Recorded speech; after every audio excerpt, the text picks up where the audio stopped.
आरक्षण इस देश में मधुमक्खी का छत्ता, ये मधुमक्खी का रस सिर्फ एसटी, एससी, ओबीसी के लिए है। इस मधुमक्खी के छत्ते का रस इन्होंने मुसलमानों को देने की कोशिश की। पहली गलती। ऐसी गूंज सुनाई देगी ना कान में इस आरक्षण की कि कांग्रेसियों को दिन में तारे नजर आएंगे इन घमंडियों को। अमित शाह ने खुद कहा था कि फर्जी खबरें, फर्जी वीडियो भी कभी कभी सोशल मीडिया पर चलाते रहना चाहिए। तो बाकी जी आपने उनकी बात का पालन किया, आज्ञा का पालन किया। वो तो हमें आदत पड़ गई, आप हमें टोकेंगे जरूर, बीजेपी वालों को नहीं टोकेंगे। आप इसलिए खेल रही हैं कि जब हम बीजेपी को घेरते हैं और बीजेपी के नेताओं को घेरते हैं तो बीच में कूदना जरूरी होता है।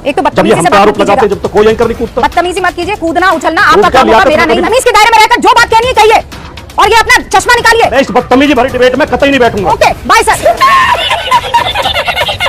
कांग्रेस को ऑफिशियल ट्विटर हैंडल से फेक वीडियो निंदा कीजिए, निंदा कीजिए। अरे निंदा तो कीजिए कम से कम कांग्रेस को ऑफिशियल ट्विटर हैंडल से। काला अक्षर भैंस बराबर। लेकिन एक बात याद रखिए, पेड़ की धूप पे पाँव नहीं देना चाहिए, नुकसान हो जाएगा। गलत काम किया घमंडियों ने। Sorry sorry sorry sorry sorry.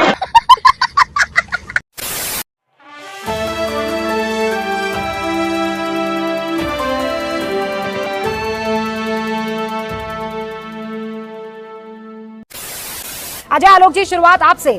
आपने सुना अमित शाह कह रहे हैं एक प्रमुख पार्टी द्वारा भ्रम फैलाया जा रहा है। इन्होंने मधुमक्खी के छत्ते में हाथ डाल दिया है।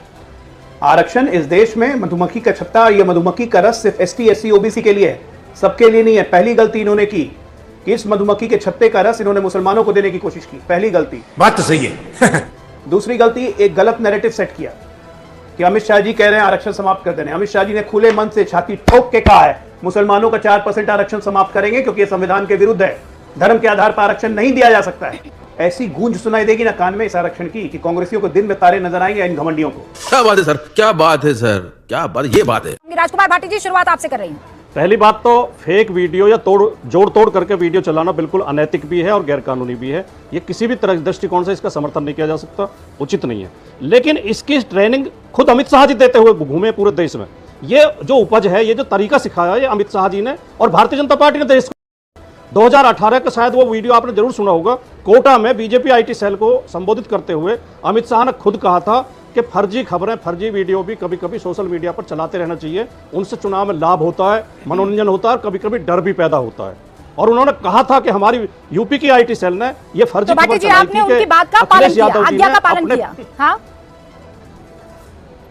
नहीं, वो तो हमें आदत पड़ गई, आप हमें टोकेंगे जरूर, बीजेपी वालों को नहीं टोकेंगे। लेकिन मैं बहुत गंभीर बात कह रहा हूं, ये देश गंभीर बात भी सुने और आपको इस तरह एक पार्टी के पक्ष में नहीं खेलना चाहिए। मेरी बात सुनिए पहले। अमित शाह खुद कह रहे हैं। अब मेरे एक सवाल पूछने पर आपने ये कैसे डिसाइड कर लिया कि मैं किस पार्टी की तरफ से कैसे खेल रही हूँ, क्यों खेल रही हूँ? आप ये कह रहे हैं कि फेक नैरेटिव जो है वो बढ़िया है, अमित शाह ने कहा गया है, इसीलिए मान लिया आपने। अमित शाह की और कौन सी बातें मान ली आपने, बताइए। अमित शाह, आप इसलिए खेल रही हैं कि जब हम बीजेपी को घेरते हैं और बीजेपी के नेताओं को घेरते हैं तो बीच में कूदना जरूरी होता है। लोग तेरे को बताते तेरी माँ। एक तो बदतमीजी से आरोप लगाते हैं जब तो कोई एंकर नहीं कूदता। बदतमीजी मत कीजिए, कूदना उछलना आपका काम होगा, मेरा नहीं है। बदतमीजी से नहीं बोलता हूं, लेकिन आप जिस तरह एक पक्ष में मेरे साथ मत कीजिएगा। आप एंकर रह ही नहीं गई। आप राजकुमार भाटी जी बिहेव योरसेल्फ मेरे साथ। मैं पूरा बोलने दूंगी आपको। एक सवाल पूछूंगी, इसका मतलब ये है कि बदतमीजी कर रही हैं आप मेरे साथ। इसलिए आपको क्योंकि मैं आपकी बात नहीं कर रही और क्योंकि मैं आपसे क्रॉस क्वेश्चन कर रही हूँ। तमीज के दायरे में रहकर जो बात कहनी है कहिए और ये अपना चश्मा निकालिए। जबरदस्ती का एक रंग लपेट कर आते हैं और बार बार कुछ और नहीं होता है तो मुझे लपेटने की कोशिश करते हैं। रखिए अपनी बात, लेकिन तमीज के दायरे में राजकुमार भाटी जी बिल्कुल बर्दाश्त नहीं करूंगी सर। मैं पूरा इज्जत करती हूं, मैं आपकी सम्मान करती हूं, मैं इस बदतमीजी भरी डिबेट में कतई नहीं बैठूंगा। बदतमीजी आप कर रहे हैं, मैं नहीं कर रही हूं। उछलना कूदना शब्द आपने इस्तेमाल किया है, मैंने सिर्फ एक सवाल पूछा था। कायदे से सुन रही थी मैं आपकी बात। आपको अपनी बात रखनी है, कायदे से रखिए राजकुमार भाटी जी, कायदे से रखिए, बदतमीजी करके नहीं। मैं फिर कह रही हूं, और नहीं तो ओके बाय सर।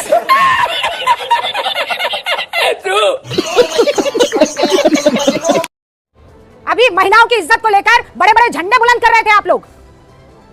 रेवन्ना को पकड़ो, औरतों की इज्जत नहीं करता है। और यहाँ पर जब मैं अपनी बात कह रही हूँ, सवाल पूछ रही हूँ, तो आपको बुरा लग रहा है। सैयद जवाद साहब, सस्ते हथकंडे शब्द का इस्तेमाल हुआ है और जब कोई मुद्दा नहीं मिला तो फेक नैरेटिव जारी कर देने का आरोप भी किसी और पर नहीं, कांग्रेस और इंडिया गठबंधन पर लग रहा है। बहुत बहुत शुक्रिया रुजिका जी आपका वक्त देने के लिए।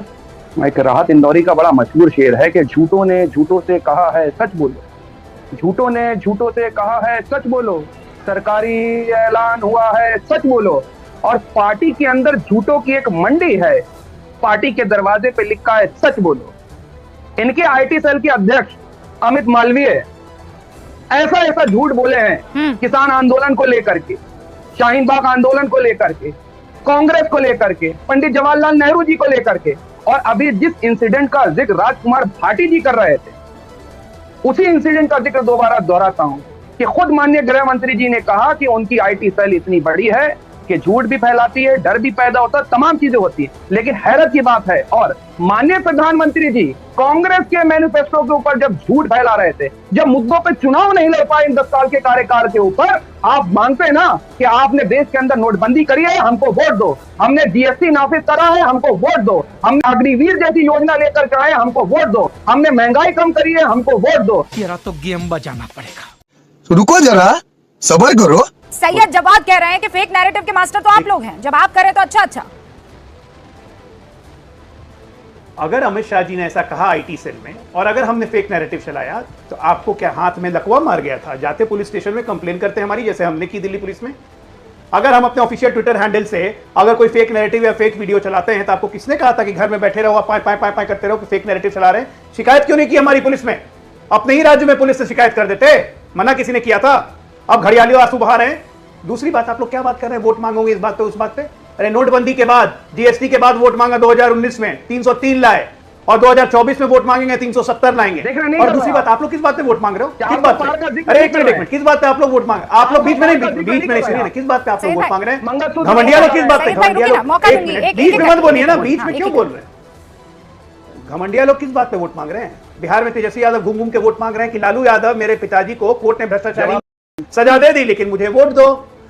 कांग्रेस वोट मांग रही है कि राहुल गांधी कह रहे हैं मैं बेल पे हूं नेशनल हेराल्ड में, मेरी मां भी बेल पे है, मुझे वोट दे दो। ये लड़ाई मोहब्बत और नफरत के बीच है। इंडिया अलायंस मोहब्बत के साथ है और भारतीय जनता पार्टी झूठ, नफरत और सांप्रदायिकता के साथ। अरे इंडिया अलायंस सिर्फ एक ही मोहब्बत के साथ है, जिहादियों के साथ मोहब्बत में, जो है संविधान खत्म कर, जिहादियों के साथ मोहब्बत में, मुस्लिम लीग के साथ मोहब्बत में, जिताएगी, नफरत को हराएगी, और जिन्होंने मुस्लिम लीग के साथ मोहब्बत में, जिहादियों के साथ मोहब्बत में।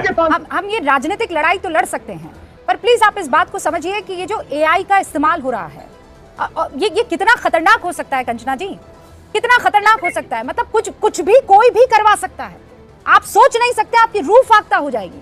लेकिन इसको राजनीति के लिए इस तरीके से मतलब लिप सिंक करवा रहे हैं। कल को माइक्रोसॉफ्ट ने कहा था ना, कंचना यादव जी नहीं कहा था, आप मुझे बताइए माइक्रोसॉफ्ट ने क्या कहा था कि एआई का इस्तेमाल हो सकता है, चीन कर सकता है, और यहाँ तो आरोप जो है वो पार्टियों पर लग रहे हैं। रूबिका जी 10 सेकंड दे दीजिए। जरूर एआई खतरनाक है और इस पे इस लॉ मिनिस्टर जो है, जो संभालता है लॉ एंड ऑर्डर, उस पर काम करना चाहिए। लेकिन एक सेकंड और, कई मीडिया चैनलों पर तो हमने एआई एंकर भी देखे हैं। एआई का वहां उपयोग करते हो तो प्रचार करते हो, दुरुपयोग करते हैं विपक्ष के नेताओं के खिलाफ, तब भी मजा आता है। लेकिन कोई अगर पता नहीं कहां से एक वीडियो आता है, टेक्नोलॉजी और फेक नैरेटिव दोनों अलग चीज है ना कंचना जी, ये क्या बात हुई? मतलब एआई का अगर कोई इस्तेमाल कर रहा है, एआई का इस्तेमाल आप भी कर रही हैं, अभी आप टेक्नोलॉजी के जरिए ही मुझसे जुड़ी है ना, आप जिस ऐप के जरिए मुझसे जुड़ी है वो टैग की वजह, वो टेक्नोलॉजी की वजह से है। मैं एआई के आप सिर्फ नुकसान बता रही थी, मैं फायदा भी बता रही हूँ कि एआई से एंकर भी बन रहे हैं आजकल, एआई से एंकर भी बन रहे हैं। फायदा देखिए, बीजेपी को एआई से फायदा हुआ है विपक्ष को बदनाम करने के लिए, लेकिन एक फर्जी वीडियो न जाने कहां से आ गया। अरे कंचना जी, बीजेपी कह रही है आप लोगों ने फेक नैरेटिव फैलाया है, आप लोग कैसे अपनी आंखें बंद कर सकते हैं? आप मुझे बताइए, SC ST OBC का रिजर्वेशन खत्म कर देंगे, आप तो खुद उस वर्ग से बिलोंग करती है, ये कितना सेंसिटिव मुद्दा है? कोई अगर आपको ये कहे कि देश का गृह मंत्री ये कह रहा है कि SC ST और OBC के आरक्षण खत्म कर देंगे, आप बताइए, जो कि फेक है, वो फेक वीडियो है। लेकिन क्या ये सच नहीं है कि मोहन भागवत जी 2015 में बिहार में ओबीसी आरक्षण को, SC आरक्षण को, फेक वीडियो है और कांग्रेस का ऑफिशियल ट्विटर हैंडल से निंदा कीजिए। एक सेकंड, निंदा कीजिए, कांग्रेस का ऑफिशियल ट्विटर हैंडल से फेक वीडियो निंदा कीजिए, निंदा कीजिए। अरे निंदा तो कीजिए कम से कम, कांग्रेस का ऑफिशियल ट्विटर हैंडल से। और आपको बता दें, काला अक्षर भैंस बराबर, कोई फायदा नहीं है बोलने का। आप लोग ठीक है, हम लोगों ने पुलिस कंप्लेन कर दी है, पुलिस निपटेगी। अब हमने ऑफिशियल कंप्लेन कर दी है, अब इसको कानूनी फैसला करेगा इसका। लेकिन एक बात याद रखिए, शेर की दुम पे पांव नहीं देना चाहिए, नुकसान हो जाएगा। गलत काम किया घमंडियों ने। सॉरी